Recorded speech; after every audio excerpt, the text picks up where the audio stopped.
light up an old ghoul.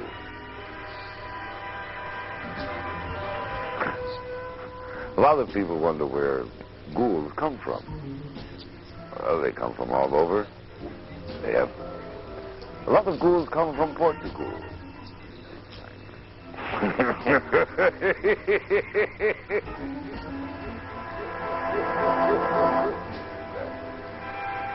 We're going to have a good time tonight. We've got a PPP, a fine, fancy movie.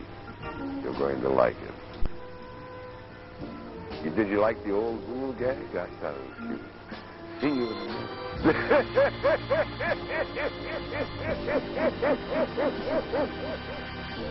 Say, I've been very fortunate this week.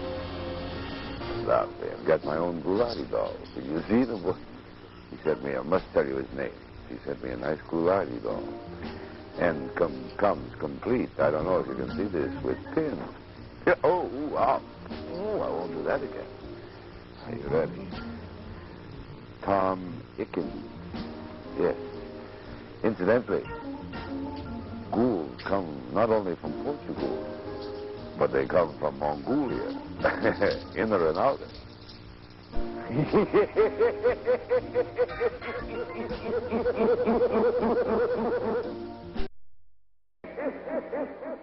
Lights out. And now the movie, folks.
It cost Commander Robert Peary 20 years of unremitting hardship and misery to reach the North Pole finally in 1909. It would have astounded Peary to learn that by the late 1950s and early 60s, the vast frozen top of the world he pioneered had become a vital highway for world travel and commerce, not just in the skies, but also deep under the ice in the frigid 5 million square mile depths of the Arctic Ocean. Here, great passenger and cargo-carrying atomic submarines glided by the dozens back and forth across the pole until a series of mysterious undersea disasters threatened to close the Arctic route forever. The decisive moment came May 3rd at 13:15 hours, when the undersea atomic liner Sturgeon, largest of them all, reached 87 degrees 10 minutes north latitude, only a few miles from the North Pole itself.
According to the official reports, the next phase of the life and death drama occurred May 10th in Washington at a hush-hush, super-secret meeting of the Arctic Theater War Room.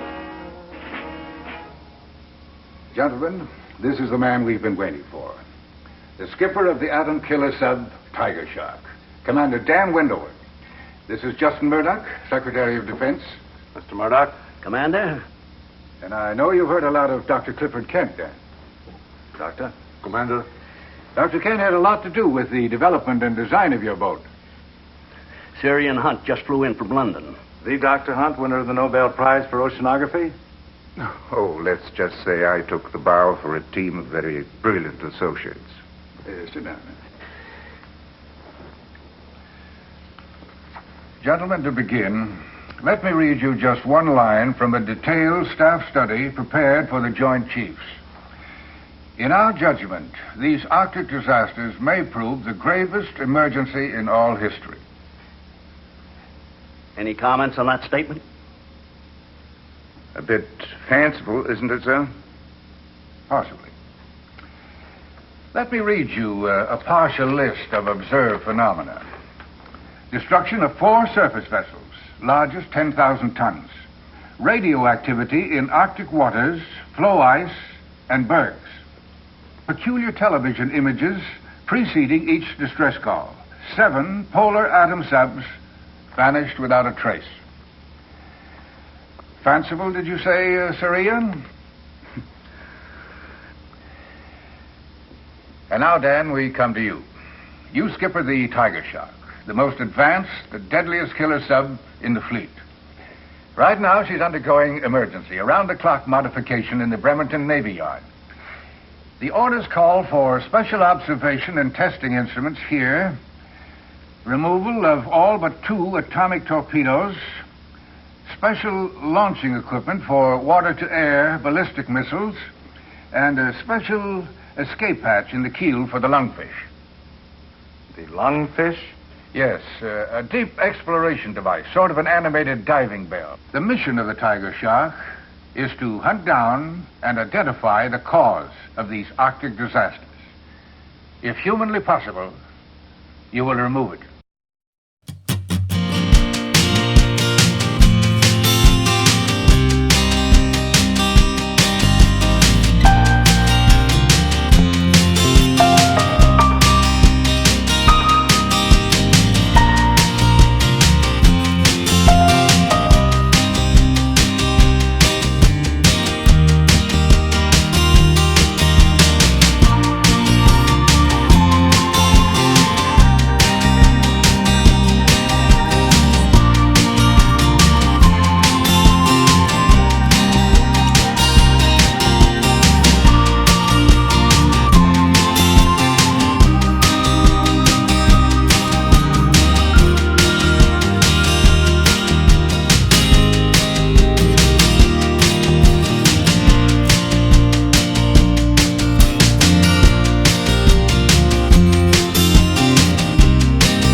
Book 1, Chapter 8, Paragraph 5. You may remember last week, John and Janet had heard from the vile fiend who kidnapped their only daughter, Susie, and her new $4,000 piano. John, who works 2 jobs to pay for the new piano and Susie's lessons, had just finished talking to the kidnapper, who wants $8,000 for the return of the piano and Susie. John and Janet had just discovered a secret hidden microphone. I'm still worried about that hole. Well, why don't you cover it up with something? Yes. Look, that'll cook his goose. Yes? Yeah. Oh. Oh, hi. Hi again, Jerry, you big lug, yeah? I just stopped by the gourmet shop and I brought you some cheese whiz. I thought you might like to have some with while you watch our program tonight. Oh, you. Oh, how thoughtful. Janet, he brought from the Parma Gourmet Shop. He brought some cheese whiz for us. Hey, Yeah? my TV set's broke. Your TV set's Yeah. broke. You care if I watch a program here with you tonight? Gee whiz, no. You just come. Splendid You sit idea. right down here. Handsome, debonair, downstairs neighbor Jerry Kriegel. You just sit right there. I'll turn the set on. It's about to start. Don't like to miss the opening of these. Oh, that's the best part.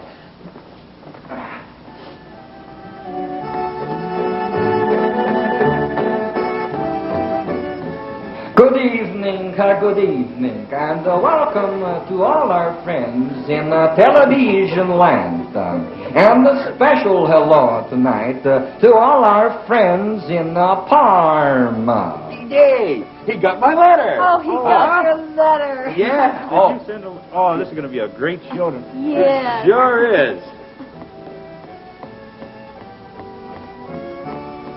Say,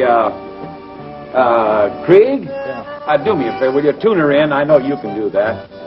You're good at that. It's just see if we can't get a little better picture there. She's just a little off. Yeah, that's it. That's it right there. Yeah. Oh, that's a lot better, Krieg. Thanks, Krieger.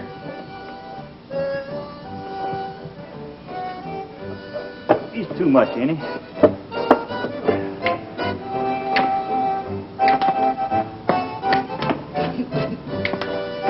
He's funny. What a band. Listen, darling. Yes, dear. Would you do me a favor? Would you give me some crackers, please? Oh, certainly, So we can dear. have some of the cheese whiz? Cheese whiz, Yeah, right. just a few crackers. I got the neighbors you won't believe.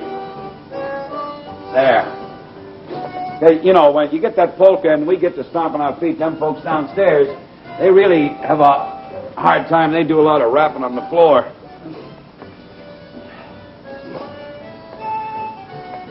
Are you comfortable, dear? Yeah. I can't hear it now. Oh, I can't hear it either. There, the Oh, polka. that's better. Hey, you got some cheese whiz on your pants there. Oh, yeah? Yeah. Oh, gee. Here, let me get it. Huh? That doesn't come Oh, off. yeah, no. That's hard to get off, that stuff. The guys will laugh at me. I have to tell them where I got cheese whiz. Ah, that's, Gee whiz. that's got it.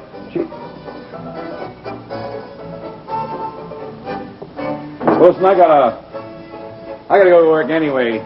Yeah, well, listen, See you, Joe. yeah. Bye, Janet.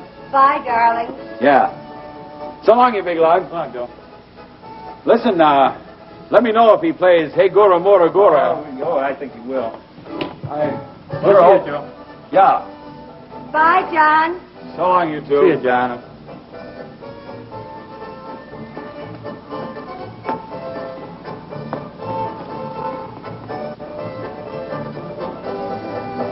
Would you like something to drink?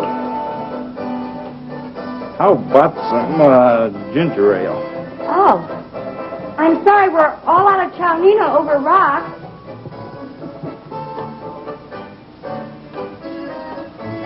Thank you very much. I hope this will do.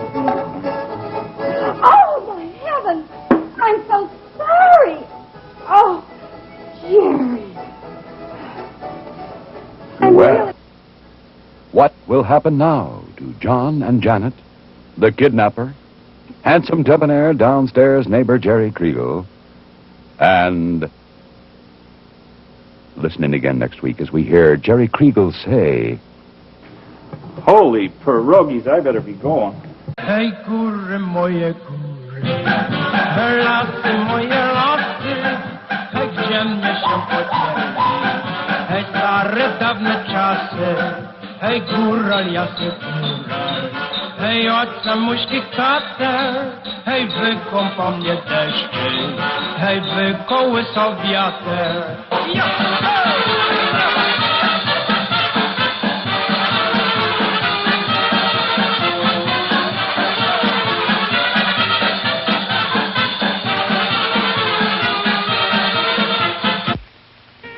Whatever happened to Ernie Anderson? Down with Bill Gordon. No, up with Bill Gordon. Bill Gordon played beautiful baseball out there. He was lousy. That's what I like. Pick it up so we can get a shot of it.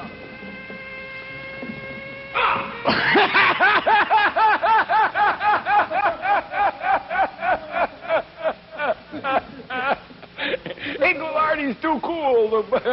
He gets the poor cameraman open up the box. See, they got a little shocker in there, babies. You're pretty tricky, right? You didn't catch Goulardi, I'll tell you that.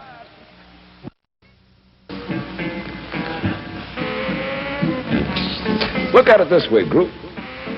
This time of night, it's about $400 a minute. And here I am.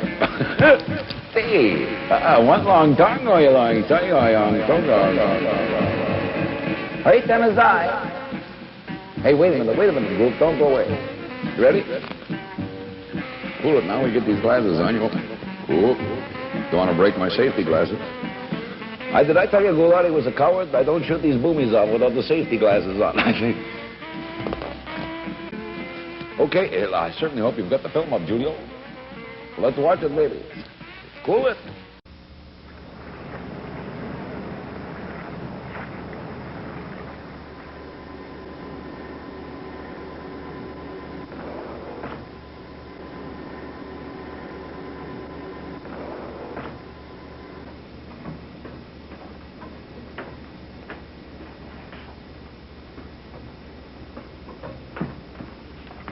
Skipper, I thought you were going to Washington. I did. Just got back.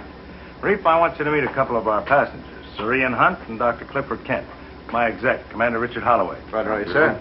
Dr. Kent, met you before. Yes, indeed, Commander. You gentlemen are going with us.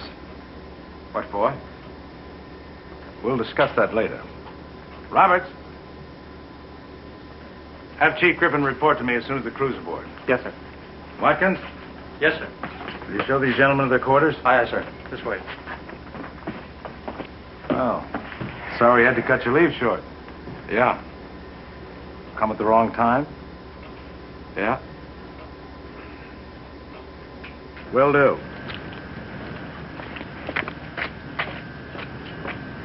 Oh, it's you.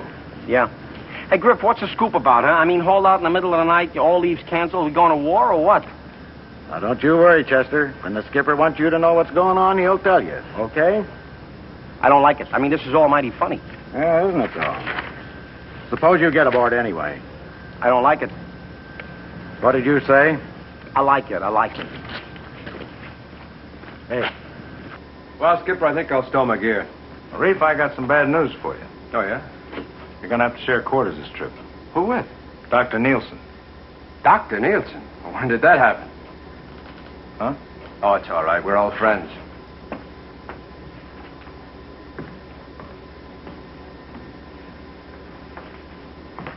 Dave, stand by to shove off as soon as Griff reports the crew aboard. Right, Skipper. Wow, looks like we're going to share quarters, Skipper. Been a long... Carl. You? Oh, of course. I should have suspected when I heard that doctor. I thought it was your father. He was supposed to be. Dad had a heart attack 2 days ago. He what? It was mild. It'll be all right, but it was out of the question his coming along. And they thought you could replace the skipper, huh? Well, there was no choice. Dad and I developed the lungfish together. Except for him, I'm the only one qualified to dive in it. You could have trained somebody else. Not in 2 days. Look, do you think I wanted to come? If it didn't mean so much to Dad proving his depth explorer, I certainly wouldn't be here. That I can believe.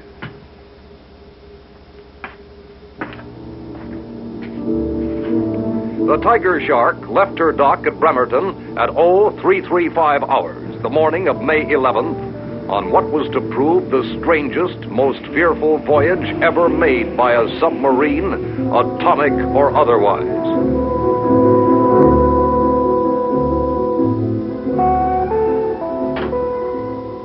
Simultaneously with the Shark's departure and with his crew still in the dark concerning their secret, fateful mission, Skipper Wendover made the first notation in the log.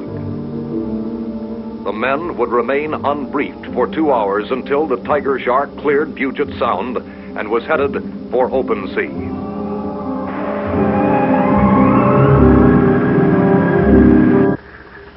And just what do you do around here?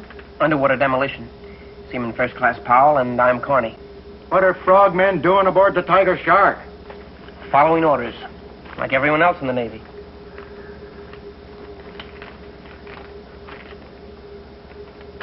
Beats me. But orders are orders. Merci beaucoup, mon cher.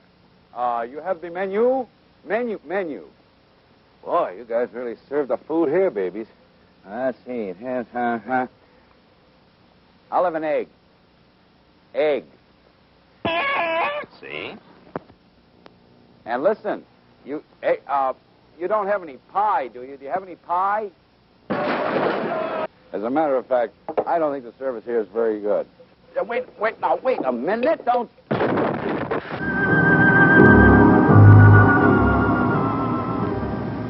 Shortly before dawn, the Tiger Shark, running submerged at better than 30 knots, had left the Sound behind and was headed for open sea.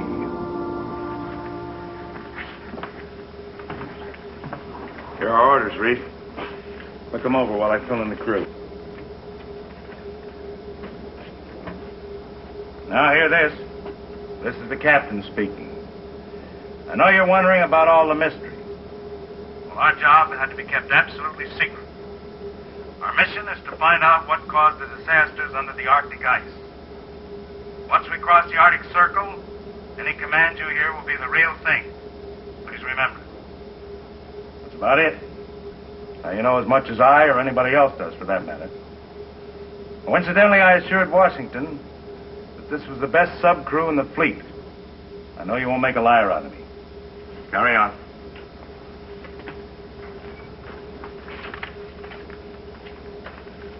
That's it.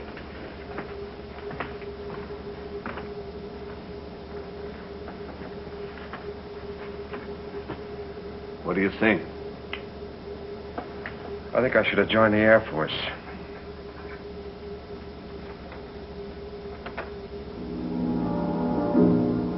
A week later, the Tiger Shark was still running due north at cruising speed. So far, the voyage was routine, uneventful.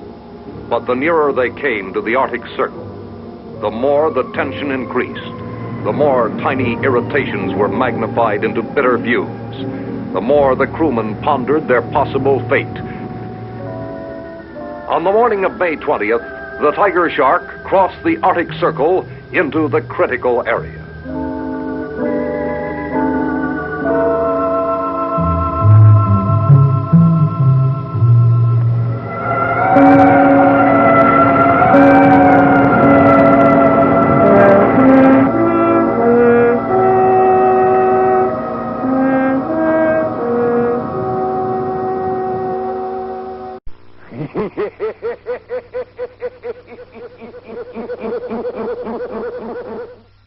Well, the major sport in our town right now is, of course, baseball and the exciting new Cleveland Indians. There are many new additions to the Cleveland Indians. Chuck Hinton, Ralph Terry's with us now, and, of course, the return of Rocky Colavito.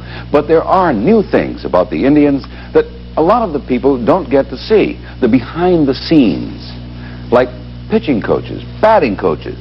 Tonight we have with us the brand new batting coach for the Cleveland Indians, Mr. Chuck Shadowski. I want you to meet him. I'll call you Chuck. It's kind of a... Glad to know you, Ernie. Huh? Glad to know you. My pleasure. Listen, before we get started, Ern, the ball guys wanted me to present you this cap and glove. The ball guys. Gee, isn't that nice? Thanks a lot. Listen, you're the new batting coach, I understand. Yep. That's right. Okay. Listen now, who were you the batting coach for last year? The Mets. Huh? Mets. The what? The Mets? Yeah. Well, perhaps you could give the fans in the audience, and I'm sure we have many, some tips on batting. Would you do that? Yeah, certainly, Ern. One of the most important things I like to tell the Indians is a grip. The grip. Perhaps the grip is the most important. I brought a ball. I don't know if I can... Oh, listen, I don't want you to... We worked this out. We knew you were coming, and we have a plastic thing there that was created especially for such as situations of this. You can just hit right away, and don't worry about a thing. You won't hit any of the cameras. We have that huge... You can see the framework. See the framework around it? Yes. So you just have to swing away, and the ball, of course, will come right back to you. Don't worry about it. You won't hit anything there. Yeah. It comes off the bat pretty Could you fast. tell us something about the grip? Perhaps some of the younger people in the audience be interested in the grip. Sure. Little leaguers. Mm-hmm. I always tell the players to grip the bat firmly with their hands. Firmly with their hands? Yes. Uh-huh. Would you like me to hit one? Yeah, why don't you just hit away there and maybe show them. Go ahead. Just hit it out there. Yeah. Okay. Remember now, firmly with your hands. Right. Firmly. Oh. Well, listen, is the stance important? Oh, you were talking earlier before the broadcast about stance. Right. Stance is very important. Yeah, Aaron, very important. Perhaps you could explain something about stance. I like to have the players, once they get in the batter's box, to place their feet firmly on the ground. And swing away. Yes. I'll try to hit this one here.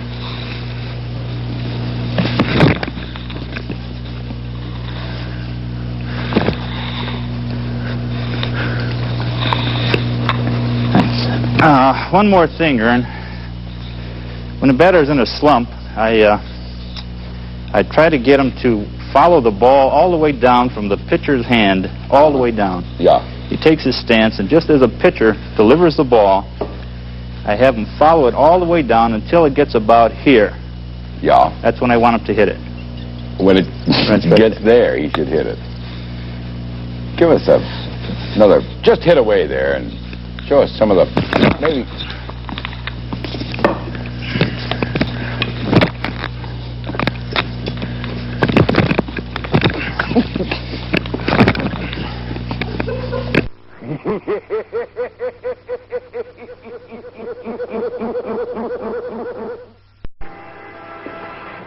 Dingy dongy.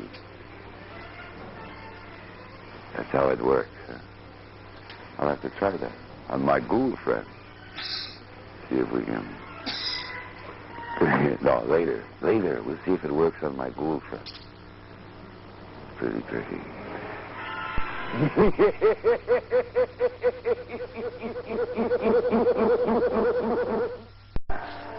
You'll feel the house rock in a minute.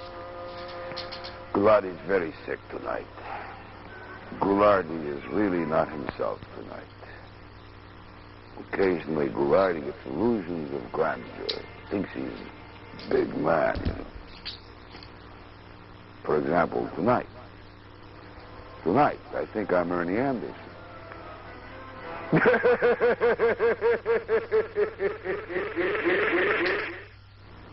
A lovely group of people from out North Olmsted way sent Goulardi a cake, guaranteed to make him sick. Right? Cute, fun, huh? Thank you. Oh, could we have that, the horrible thing there? Here we are. And this is, I thought, you saw this a couple of times. That's a Gould Katir. Gouley. Why? Because you're sick. That's why. The eye. Keep your eye on the eye. Keep your eye on 8.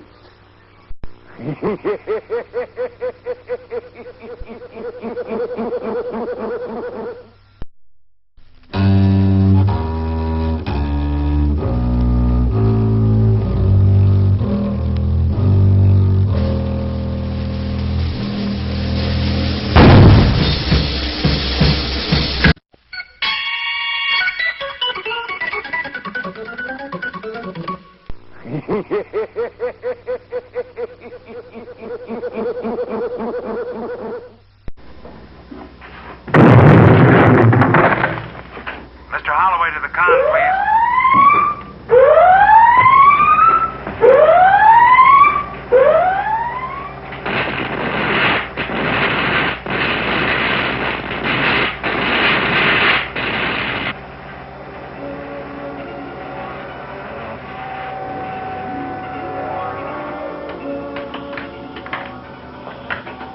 The instruments have all gone crazy. And take a look at the screen.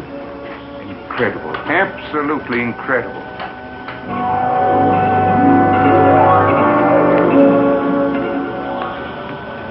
What hit it?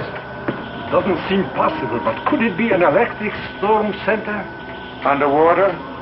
High-intensity arcs will burn, submerge, and millions of volts discharge in random directions. Is there any way out of this? Seems all around. What about down? I don't know. Take her down. Maximum angle, maximum depth. Yes. Take her down. Maximum angle, maximum depth.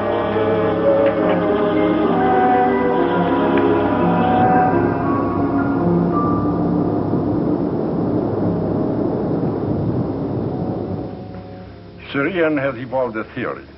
At first, I wasn't about to buy it, but we have eliminated one by one every other logical explanation. It is rather fantastic. But,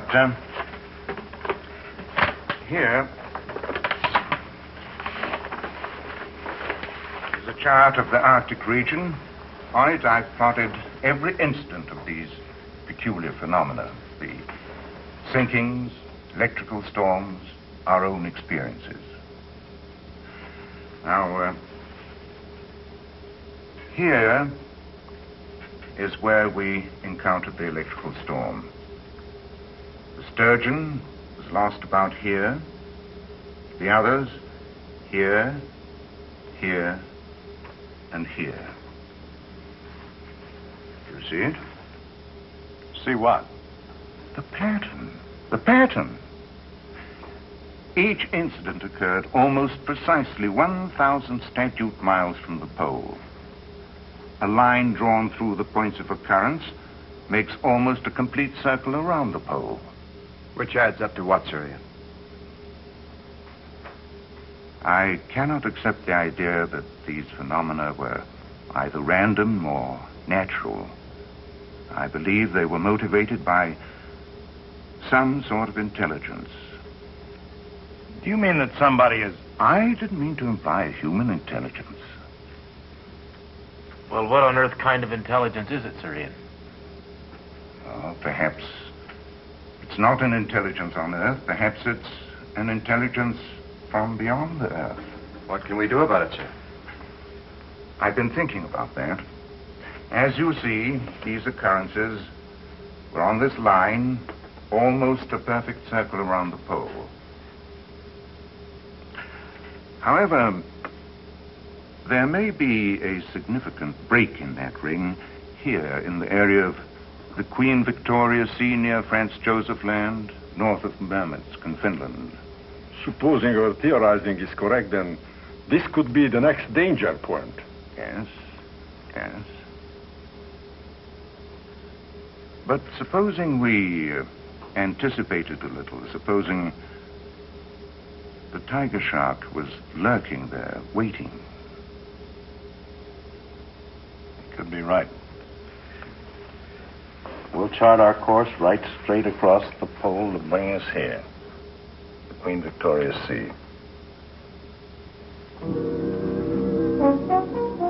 So swiftly, implacably, the tiger shark moved across the top of the world toward a rendezvous with what?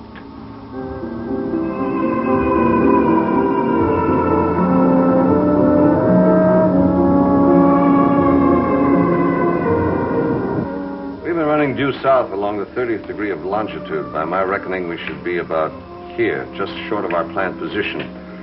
And that should be... Just about the critical point if we're on the right track. Prepare to service flank speed. Prepare to surface. Flank speed.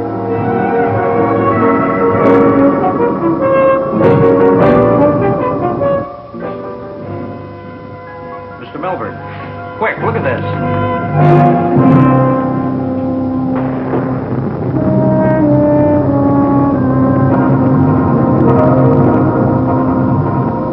Skipper, reef!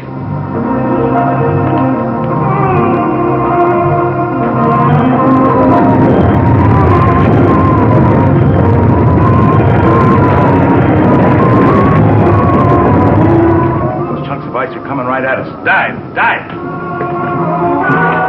Dive! Dive!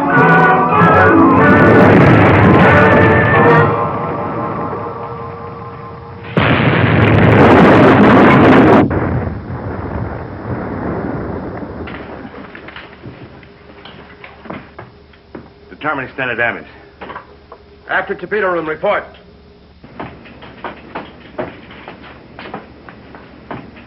This is Griff, Captain. Moderate leak in overhead plates. Damage to main drive shaft housing. Forced a full stop. We're dead in the water. Captain?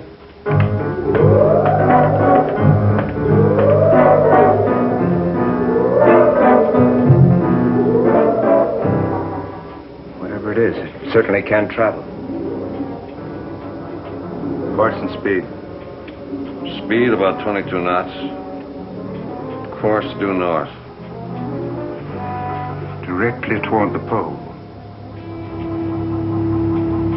Are you two flounders about set? We're ready. Now try and remember you're not going out to rehearse a water ballet. We need a damage report. I never should have volunteered. If I had enough sense, I would have... Hey, look out for the sharks, huh?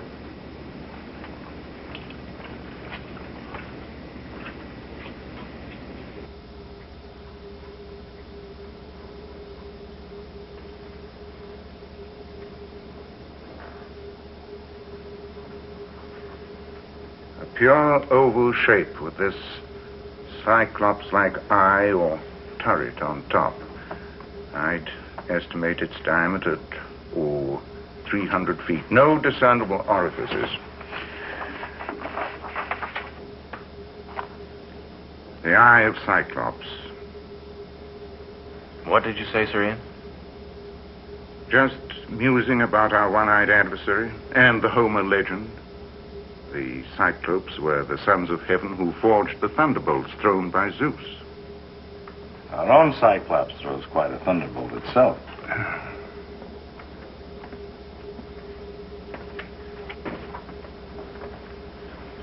I knew there was something familiar. Take a look. This picture was taken by an amateur astronomer over New Mexico. I have had it since I served on the Air Force Evaluation Board for UFO reports. Unidentified flying objects. Then this is a flying saucer. That was the popular designation, yes. Weren't all the sightings in the sky, not underwater?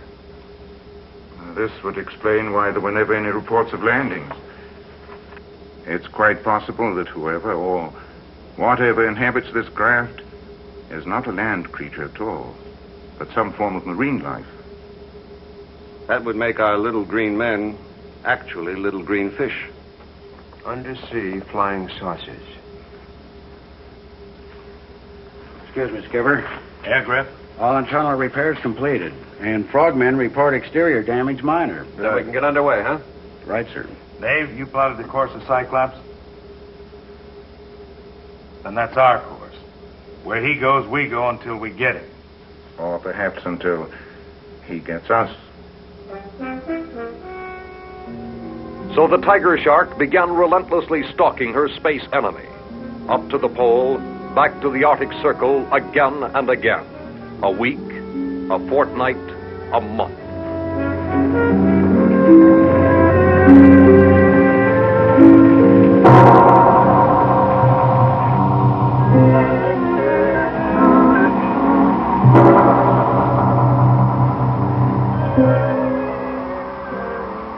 Never a glimpse of their enemy, but there were reports.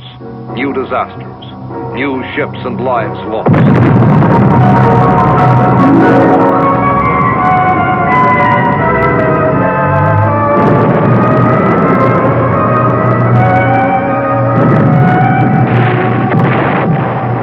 Invariably, the tiger shark made for the scene, only to arrive after Cyclops had left.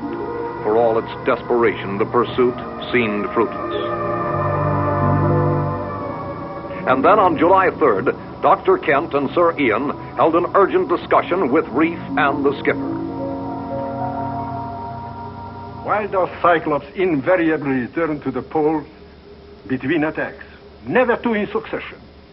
Always away and back, away and back. We've asked ourselves that over and over 1,000 times. But answers are what we need, not more questions. We think now we have them. We took for granted his source of energy was nuclear. But suppose it isn't at all. What if it is magnetic? Yes. Yes.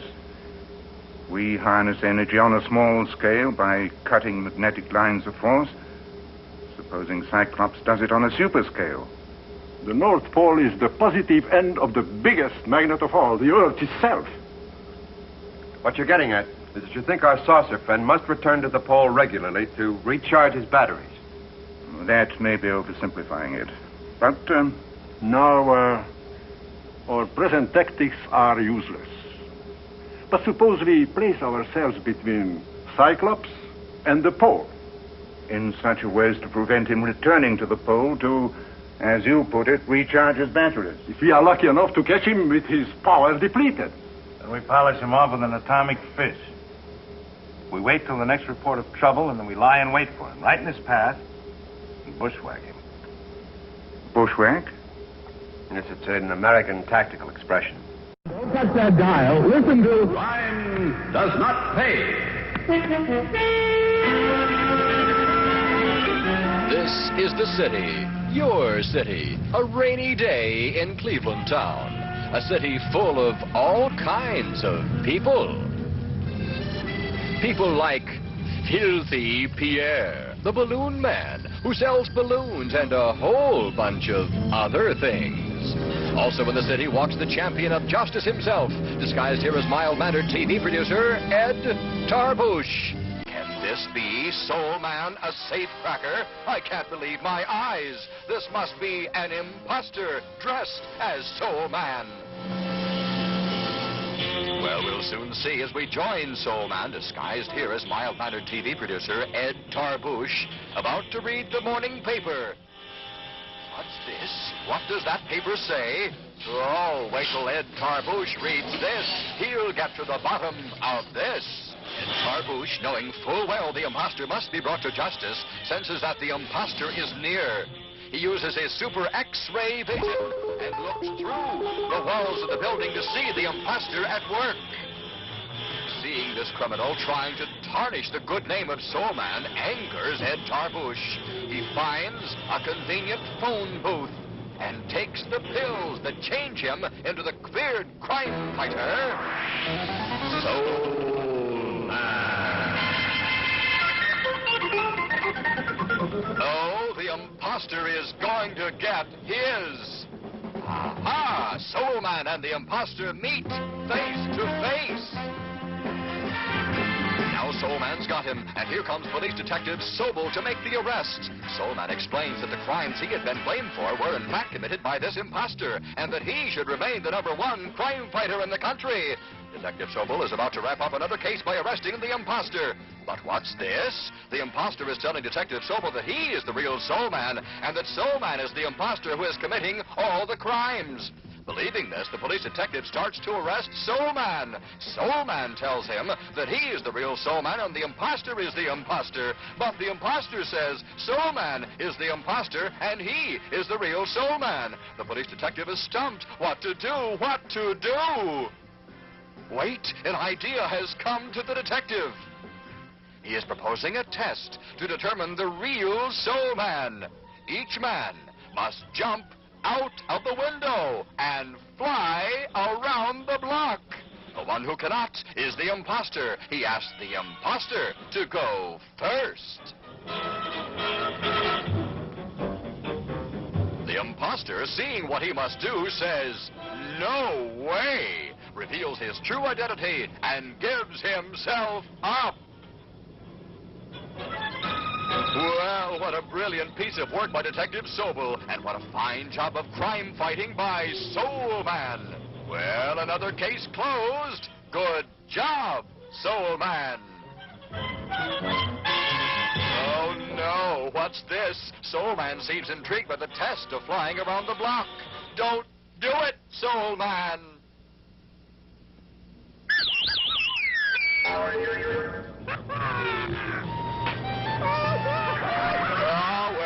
Maybe someday he'll learn to fly. It's a good thing the detective didn't make Soul Man fly first, or this case would be back where it started. No matter, justice has been served. Be with us once again next week, same time, same station, when we present Soul Man.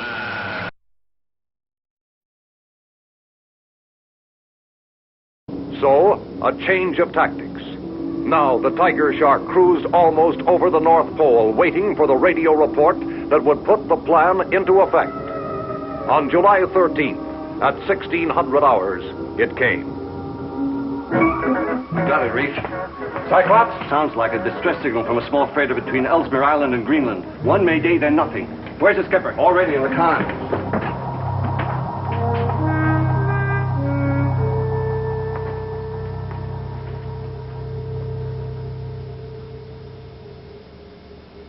We're here. Right. This is where Cyclops knocked off the freighter. This is the way he has to head for home, the pole. Here we are, right in his path. Sonar and TV scan the bottom. Find a good place to hide and lie in wait for him. Maybe a cave or a valley. Break for silent running. As soon as we're on the bottom, secure everything that hums or buzzes. I want absolute silence. Very well. Break for silent running.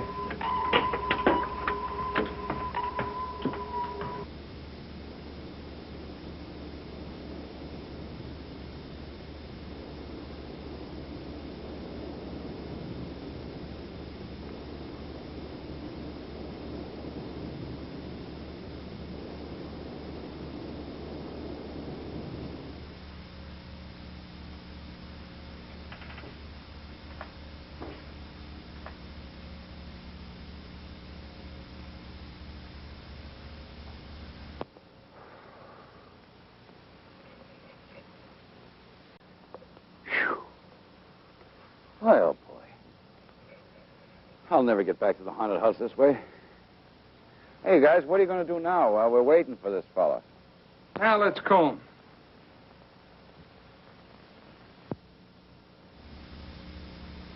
Hour upon hour, the Tiger Shark lay in its deep six ambush. The Arctic depths were as still and silent as an uninhabited world. And then, at 0600 hours,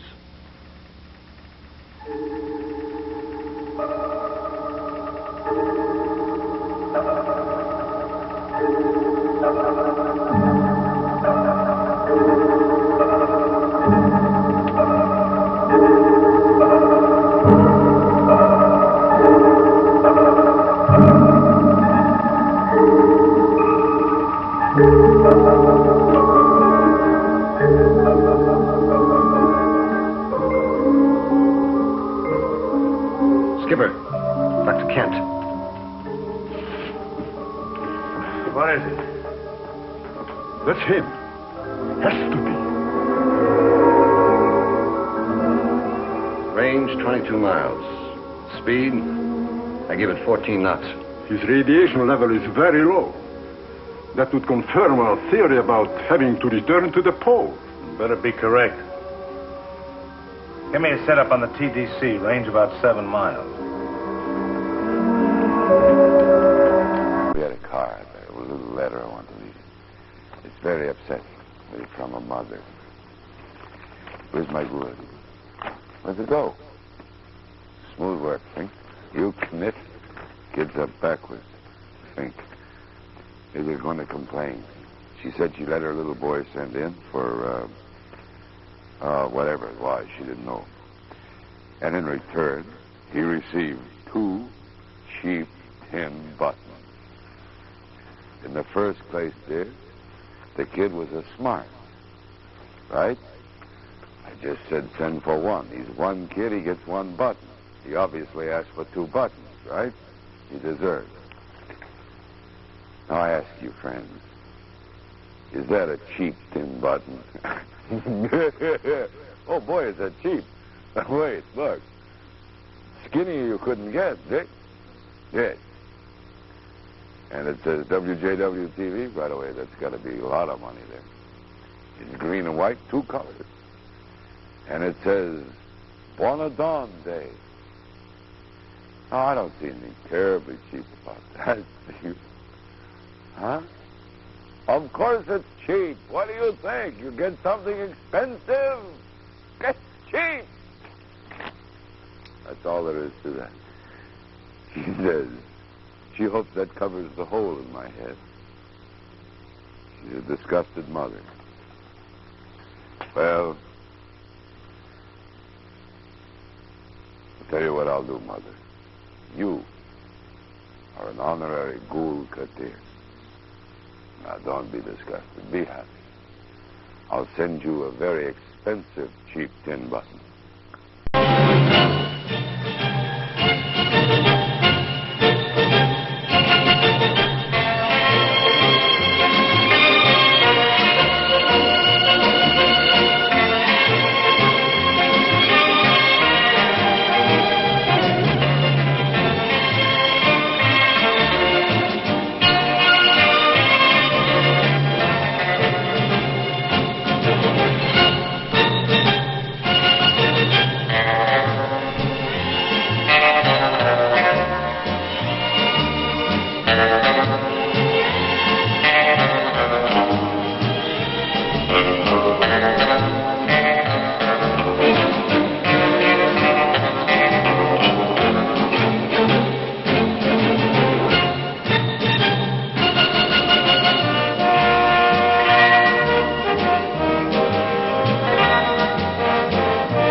Where the flavor is.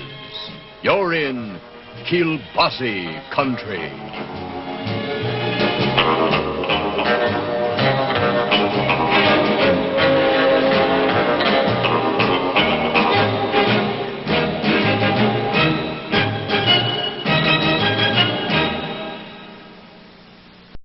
King the Wonder Dog.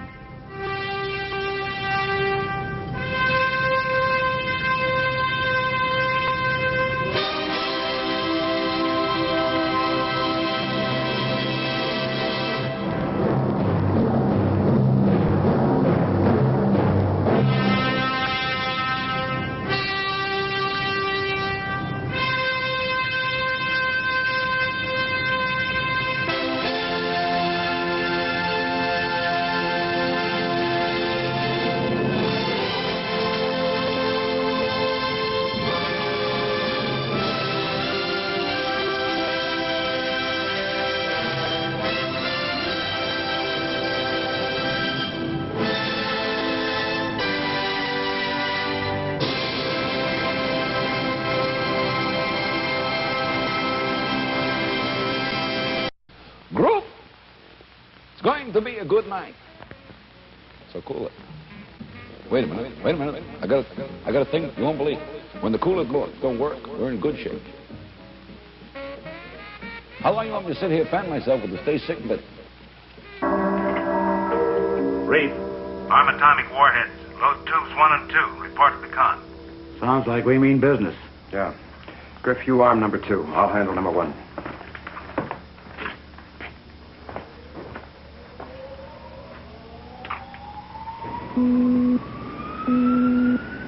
Load 1 and 2. Open outer doors. Stand by for action.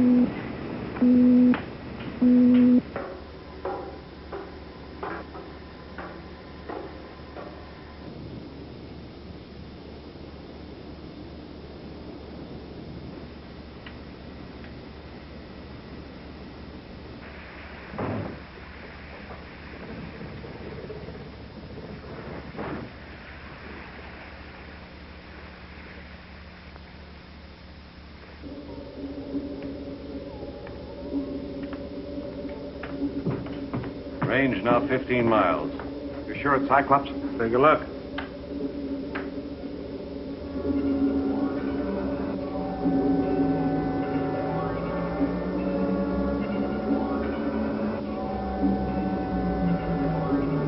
Range 14.5 miles. Griff to skipper. Tubes 1 and 2 loaded. Outer doors open, ready to fire.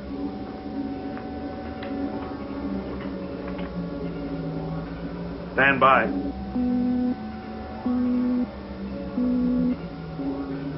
Range, 8 miles.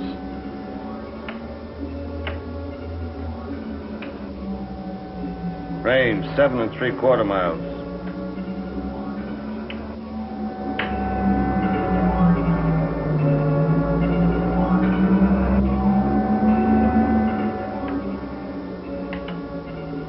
Zero, minus 10. 9, 8, 7, 6, 5, 4, 3, 2, 1. Target 0. Fire 1.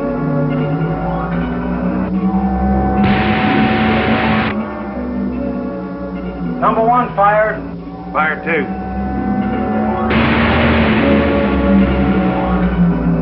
Number 2 fired.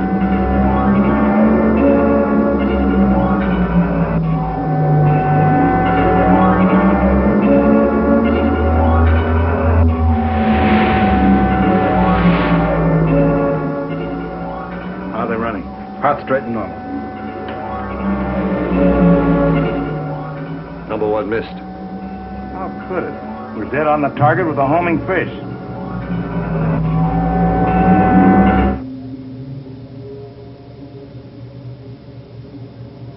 What's that?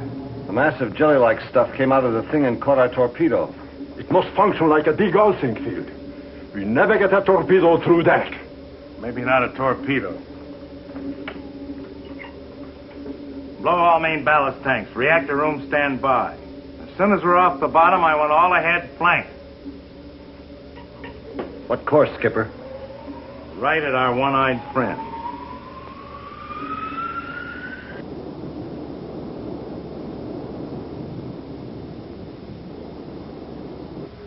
Right at him? That's what I said. But what can we accomplish? We can ram him. You've weighed the consequences, Captain. The lives involved. Doctor, I've weighed the destruction that the Cyclops has done already and what it'll do in the future unless we stop him right now. There must be some other means. What other means? If the tiger shark can't stop him, no power on earth can.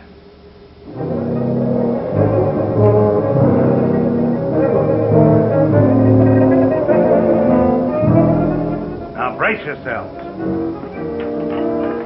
Sound the collision alarm.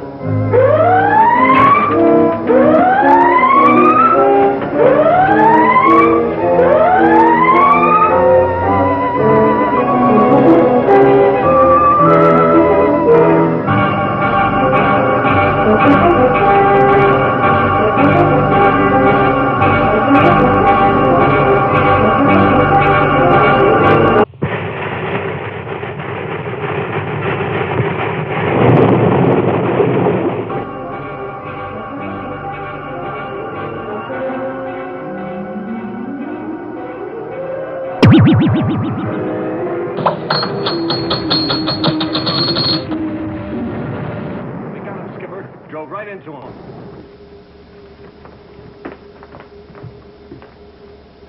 Look at that. Speared him like a fish. We did it, boys. Dove right through the saucer's side. Reactor room, give me all reverse. Full.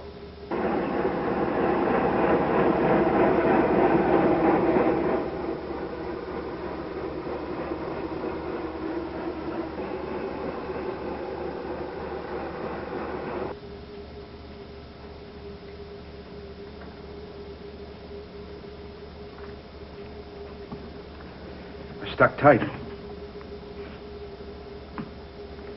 Skipper, take a look at this depth gauge. 180 fathoms. We can't be sinking that fast. It's our screws, Skipper. At our declination angle, running in reverse. They're pulling the Shark and Cyclops right to the bottom. We're at safe maximum depth already. Full stop. Full stop.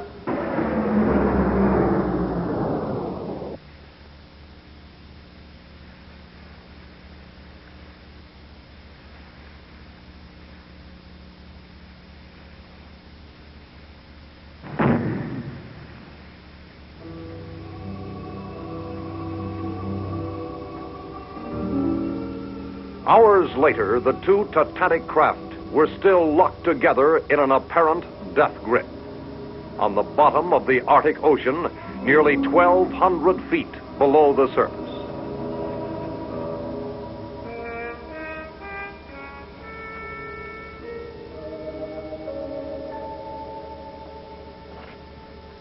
Well, anybody got any ideas? Anything's better than lying here. Suppose there's some kind of atmosphere inside the Cyclops. What do you mean? Well, maybe we could get inside the saucer. We could use our torches to cut the shark loose. That's all very well, young man. How would one go about getting inside Cyclops? Through the eye, using the Depth Explorer. Yes. The Explorer was built to operate at even greater depths. Yeah. But suppose there isn't any atmosphere inside the saucer. Well, then the idea's no good, but we're no worse off than we are now. You've got to let us try, Skipper. Us? Reef and I could take the Explorer down, clamp it onto the eye. No. You can't, but I can. I can deliver you to the eye. Then you... A little out of your line, isn't it? Why don't you stay aboard and make a speech? Maybe you could get him to ban flying saucers. Listen, Holloway. However our ideas disagree, I've said before, I'm not a coward. And it happens you have no choice. Either I take you down there in the lungfish or you don't get it. I'd sooner swim. That's enough, both of you. Very well, sir. No use making the odds any longer than they are. So happens that Dr. Nielsen's right. Get the Explorer in the airlock and prepare for launching. You better take Carney and Powell with you. Frogmen? That's right. Their underwater experience might make them invaluable. You'll need sidearms. Sidearms? The saucer's dead. You hope. You better get ready.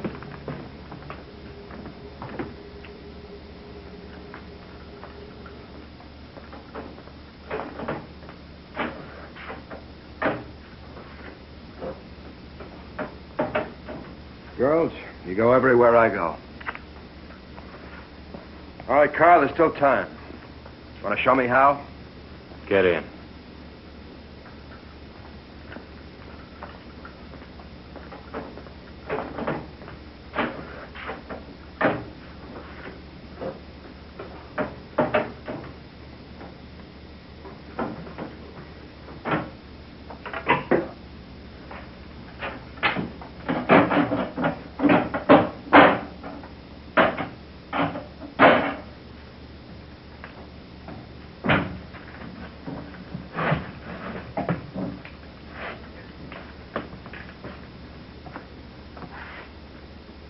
Ready to open. Airlock door, Captain. Go ahead, Griff.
do you say, Doctor? Shall we take a chance? That's what we came for. Well, you all stay here. I'm going to take a look inside. Not alone, you're not.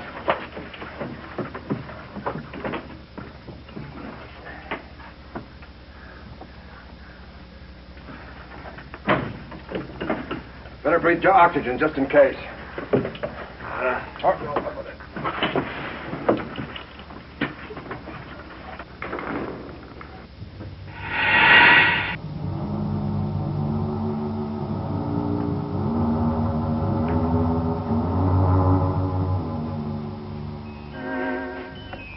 Air. Pure air. Under pressure. That's relieving. Well, we won't need these tanks. Good luck, man.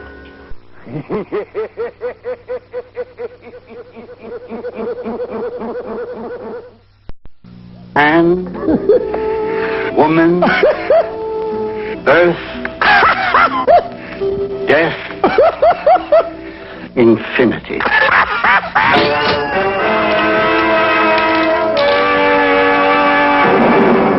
Ben Crazy. Yes, sir. What seems to be the problem here? Well, Doc, I just felt fine this morning.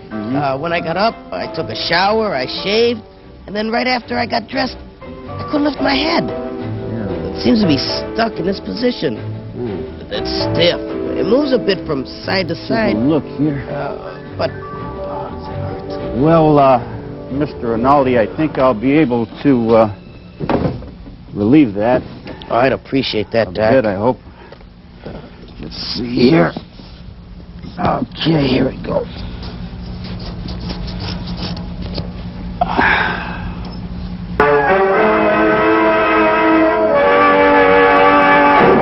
It's $10. Well, hello there. And welcome to Readings by Robert.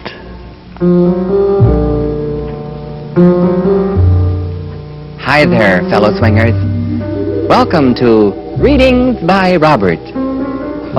You know I am Robert. This is Carlos over here, my jazz ukulele playing accompanist. Buenas tardes, Carlos. Oh, stone fingers. Tonight's reading comes in from Joe Fuzia, all the way from Parma Heights. Airmail. Parma Heights, that's, Carlos, isn't that where they wear white socks with those blue and red stripes on top? Just kidding, Joe. Our story begins in a third-grade classroom. The teacher was going to demonstrate to the class the evils of alcohol. He had two glasses, side by side on his desk. One, he said, contained pure gin, and the other glass was filled with water. Then he produced an ordinary earthworm. Nobody's ordinary, Carlos. Ordinary earthworm from his pocket and said, "Class, I want you to see what happens when I put this little worm in these two glasses." He then put the worm in the glass of water, and the worm just loved it. He swam around and around and had a gay old time. Don't say gay, Joe. Then the teacher took the worm out of the water and put him in the glass of gin. And the poor little fellow in just a few seconds shriveled up and died, Carlos. How? Said the teacher. What does this show you? A little boy from a certain ethnic background we won't mention put up his hand and said, "Ah, yes, Johnny," said the teacher. "What did you learn from this demonstration?" "Well," said Johnny, "it showed that if you drink booze, you'll never get worms."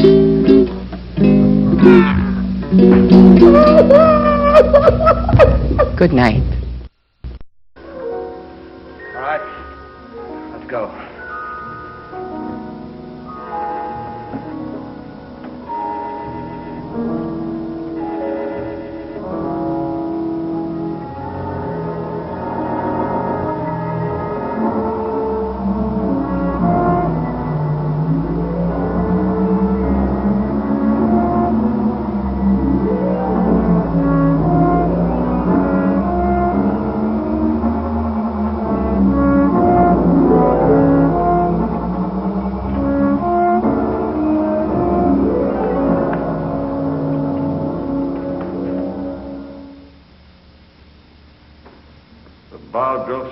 She sealed herself right up. Yeah. There's our problem. The saw teeth of the ram are caught in the break. Now, if we can cut it away, the shark can pull herself loose. I think you're right. Powell, go back to Dr. Nielsen. Tell him to report to the skipper. All right, let's get to work.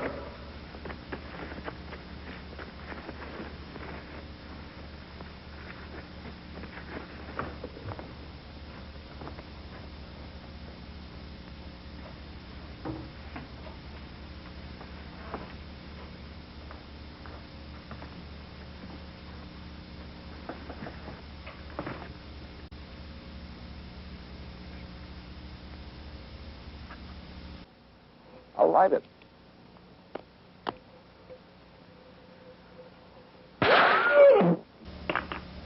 We read you, Doctor. Go ahead. They're inside the Cyclops. It's full of breathable air. Wonderful. That's great, Doctor. Reef thinks that he can clear the shark's bow so we can pull ourselves loose. What's it like inside the Cyclops? This is a priceless opportunity to... Doctor, tell Reef to make sure that you're in the clear before we make another move. Right. Over. We'll make it out of this yet. Skipper, could you take a look here? What's wrong, Griff? The inertial navigation system must have been knocked out in the crash. We're dead in the water, but it indicates we're moving. That's impossible. The radiation level from the saucer, it's rising. What direction does the system indicate? Due north at 5 knots. Oh, 6. Toward the pole. But that Cyclops is dead. We killed it, didn't we? Beats me.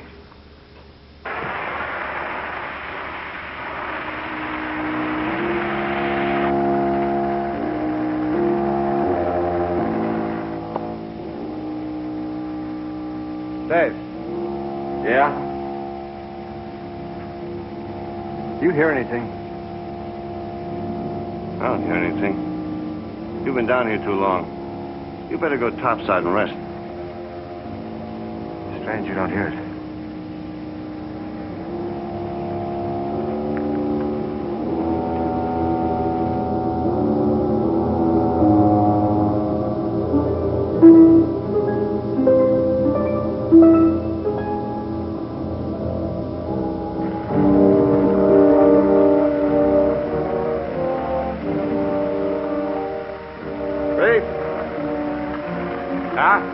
You know something?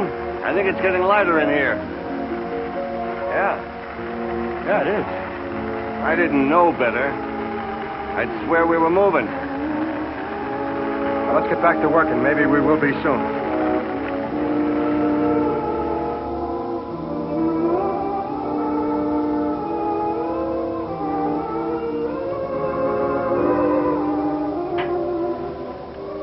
I'm getting an impression of movement, Captain. Is that possible? We get the same reaction up here. Now they're feeling it down below. The radiation level constantly rising. As we near the pole. It's got to be an exploration. I think there is. I believe our friend Cyclops is returning to life.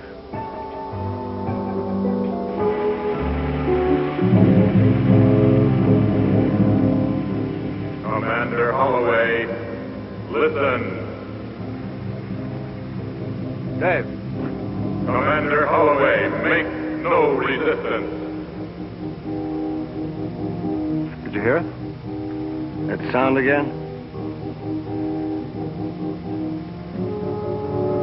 This time there was a voice. It called my name. Look, why don't you go topside? You will see that avails nothing.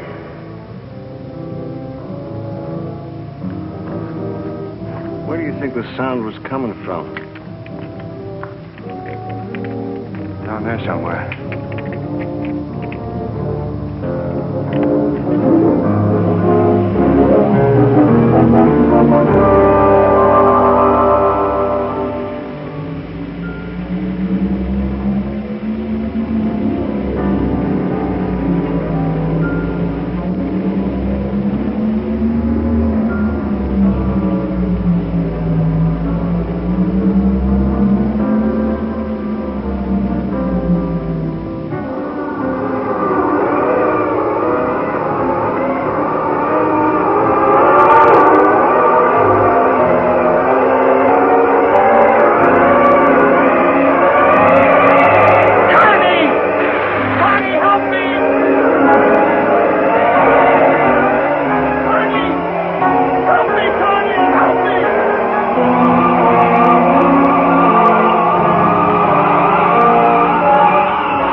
your weapons, Commander, and come here alone.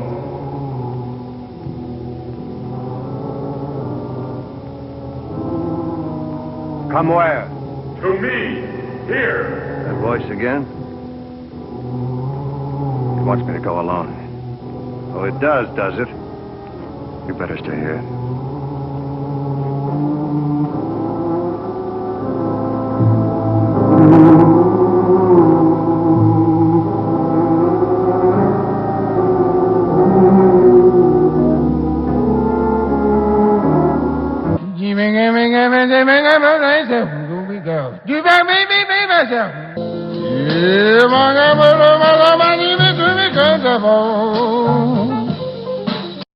So, Commander Holloway, as you Earth inhabitants would express it, we meet face to face.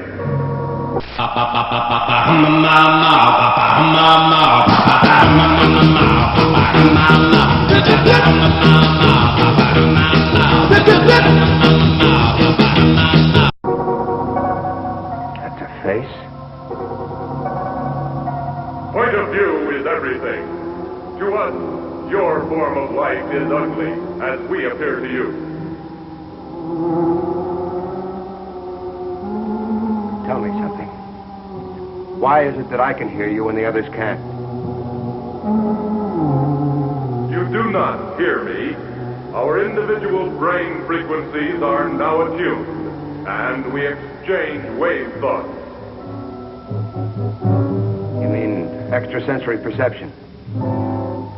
Whatever your Earth term may be, the principle is ancient and very simple. It is not necessary for you to speak. Your thought response will suffice. My mission is to study various solar systems and planets. Select the most suitable for colonization. Horrors like yourself? Of course. It may interest you to know I have visited hundreds of other worlds, and of all of them, your Earth seems most suitable.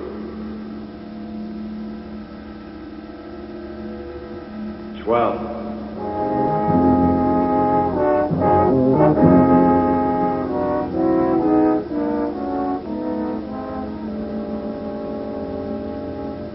Your friend was to remain where he was. He did. I am afraid not. Dave, what's going on with you, lad? What? Stand away from him, Commander. He wants you back. So this is your headquarters. Well, you've sunk your last ship, you...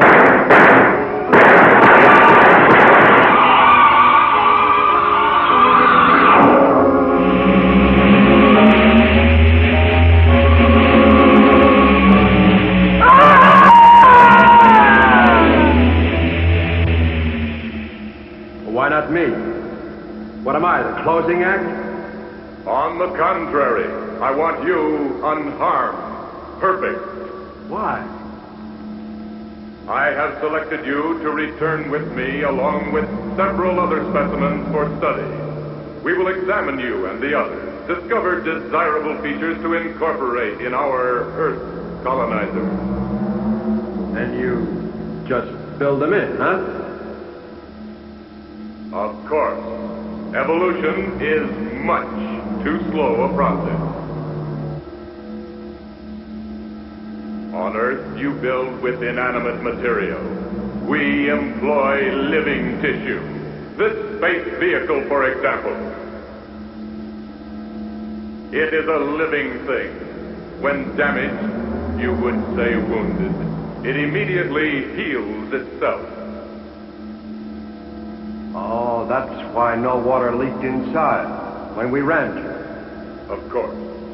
But it is time to begin the return voyage.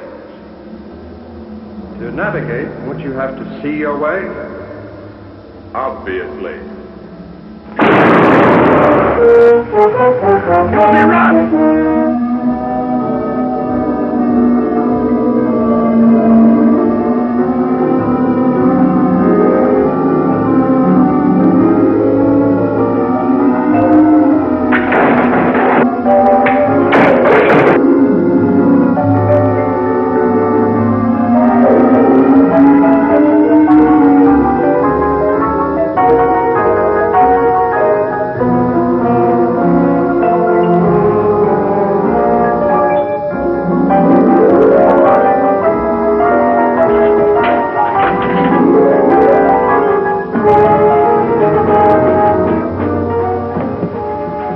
shark, right now. What about Dave and the others? Fortunes of war.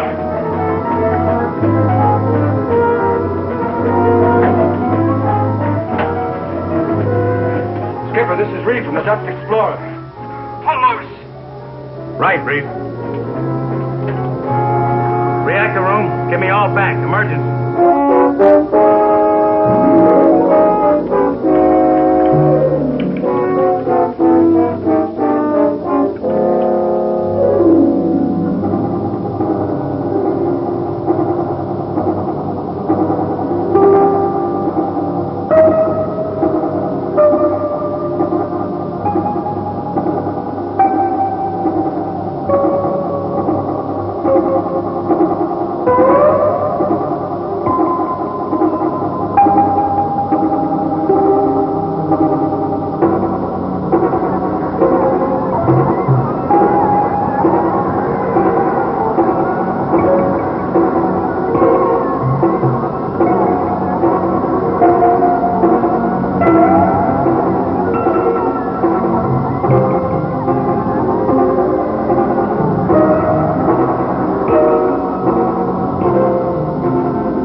What about it? Skipper, we didn't kill it. And if that thing ever gets back to where it came from, the Earth is doomed and everybody on it.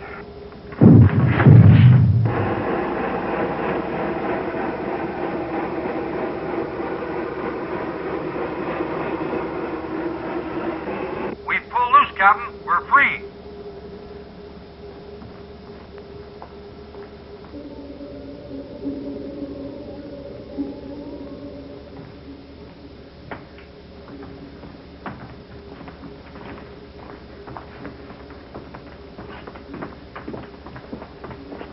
There it goes. Headed straight for the pole. 50 knots. Nothing we can do. Excuse me, Captain. There may be one last desperate chance. What's that? It's possible I could adapt one of the torpedo guidance systems to the ICBM, so it would home on the saucer when he rises from the pole. What about the time? Cyclops will have to linger at the pole to recharge its power banks. That's worth a chance. Reef, take over as navigator and see if you can find us an air hole in the ice. Let's go. Very well. Adapt a complicated guidance system to a huge ballistic rocket. Convert it to a water-to-air interceptor missile. It was foolish. It was insane. It was fantastic. But it was their only hope. And the Earth's only hope. Ready? Ready as we can be. I'll report to the skipper.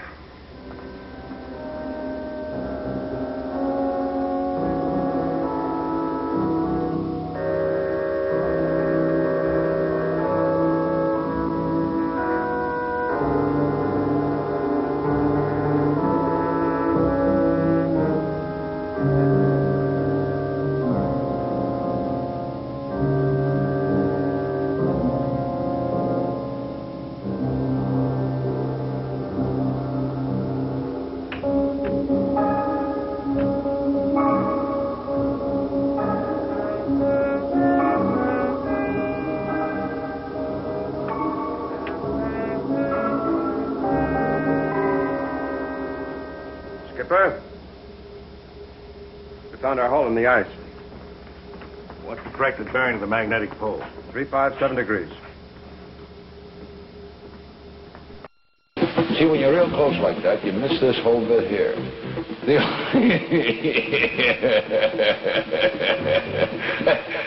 Oh, boy. Don't too close. You'll see the phony beard in the hole. Right.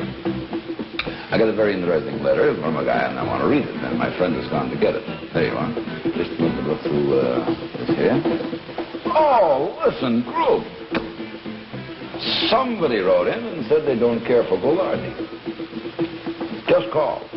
Not only do they not care for him, But their whole bridge club hates it. Bridge? They already made the big one out in San Francisco so big you might as well give a game up. Gulati plays nothing but poker. See, what you do in poker, you get a girl and you poke her.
Regarding Goulardi's show, there's a telegram.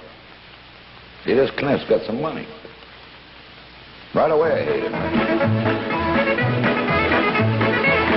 All right. Regarding Goulardi's show, same stinks. Show good, knock the nut. Written by the adults. All right. Seems to me an adult could write a better telegram than that, right? Hey, boy, magic disappeared. Does this guy come on strong with the handwriting? Enclosed is a letter. Catch that one, baby.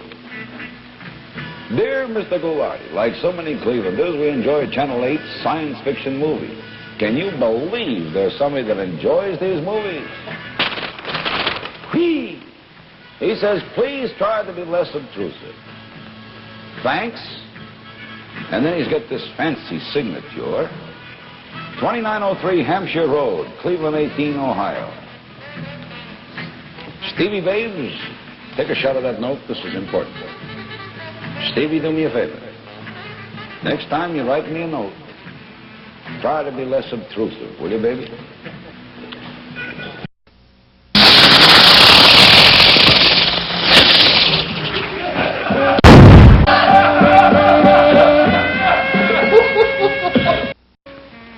Roll the film, Julio. Prepare the ICBM for firing.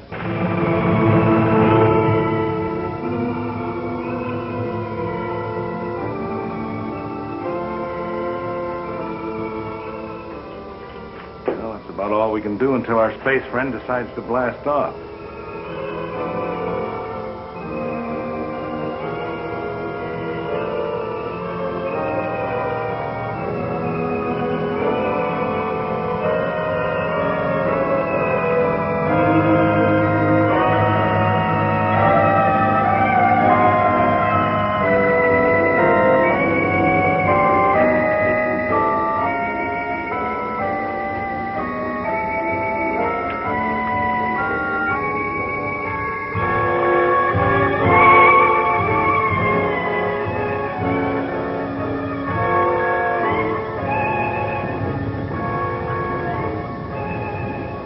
Skipper, I think it's...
Attention, all hands. We got him.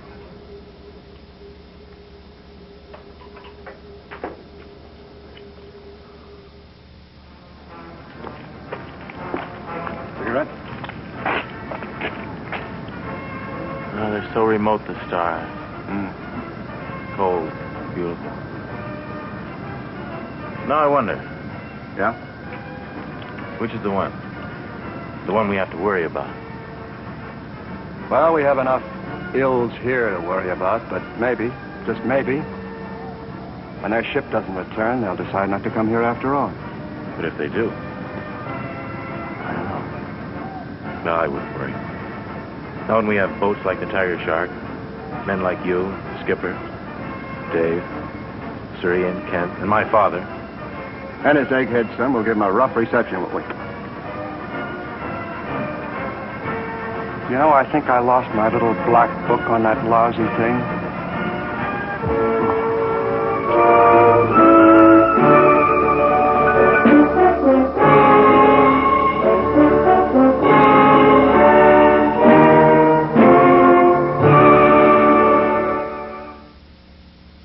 Admit it. It was a phony rocket, right?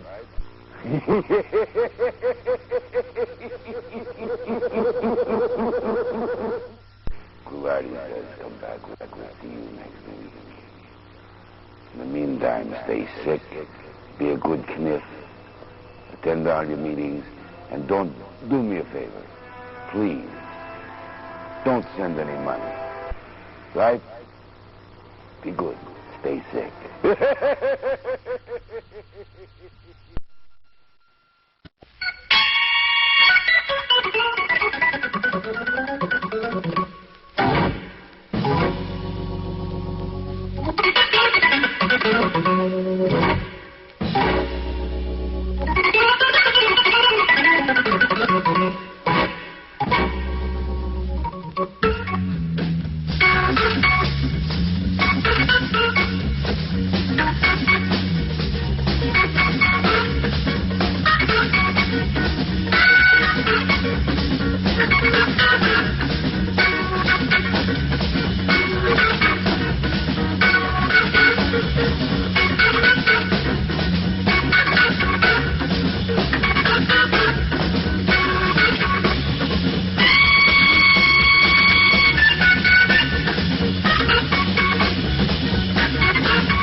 And now I'd like to take a minute to thank our staff who work quietly behind the scenes to help our success. Our communication specialist, Noam Zayn. Our creative director, Drew A. Blank. Our travel specialist, Lois Fair. Customer service rep was Begonia Payne Diaz. Customer care rep, Haywood Jabazoff. The head of security was Barb Dwyer. Our animal control is Turner Luce. Our coffee break manager, Carmela Highwater. Our chief negotiator, Bernadette Bridge. Our arbitration expert, Viola Fuss. Our collection specialist, Harlan Du Bois. Our loss prevention associate, Natasha the Merchandise. Layoff counselor, Oscar La Vista. Our used car salesperson, Alexis Itznot. Our accounts payable admin, Imelda Checks. Our chief accountant, Candace B. Wittenoff. Our financial advisor, Forgotten Gains. And last, our 401k advisor, you, Don, want to know. Thanks to you all for our success, and have a great night. Remember, the Force will be with you, always.